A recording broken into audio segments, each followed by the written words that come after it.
Hi everyone, welcome to MSCR Makes. I'm Miss Julia, and today we're going to be doing straw blown art. For this project, you will need some paper.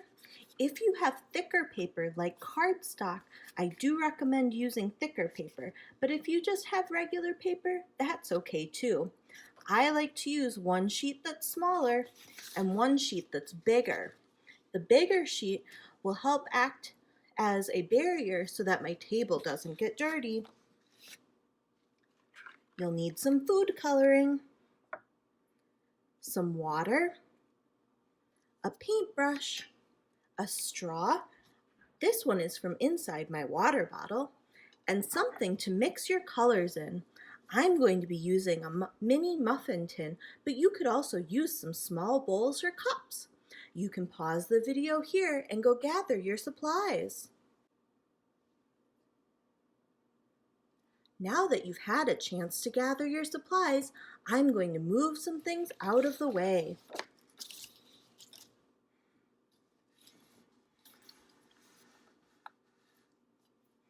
The first thing I'm going to do is mix up some colors.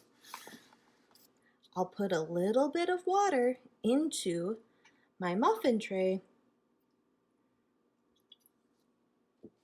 and then choose the colors I want to paint with.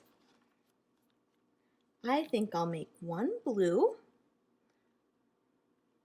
one that's purple, so that one needs blue and some red,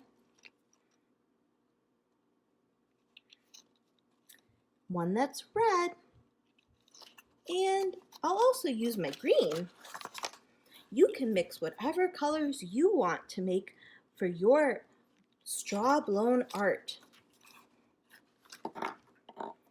Then I'll use my paintbrush and mix everything up just a little bit. I can use my leftover water to clean off my paintbrush. Then I'll grab my paper, and I'm using one smaller piece of cardstock, which is a thicker paper, on top of one regular sheet of paper so that I can keep from making as big of a mess. Then I'll grab my straw and my paintbrush. What I'm going to do is get some of my colored water and make a little puddle on my paper. You can use your paintbrush to do this, or I'll show you another technique using your straw. I'll do the paintbrush one first and show you how to do the blown part of the straw blown art. Then I'll show you how to make a puddle using your straw. So now that I have a puddle that I made with my paintbrush, I'm going to put my straw just a little bit away from it. You don't want them to touch, and I'm going to blow on the end. When you blow on your straw and move the paint with the air that's coming out of the straw, try doing different things. Your paint will look different if you blow fast or if you blow slow.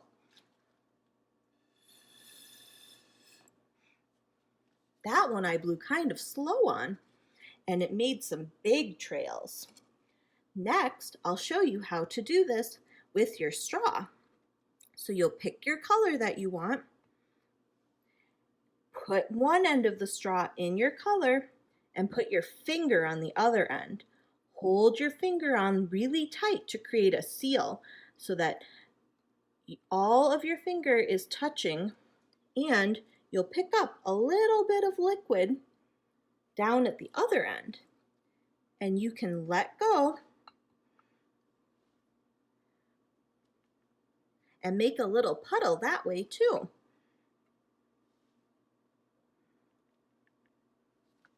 I'm going to try blowing fast on this one and see what kind of effect I get.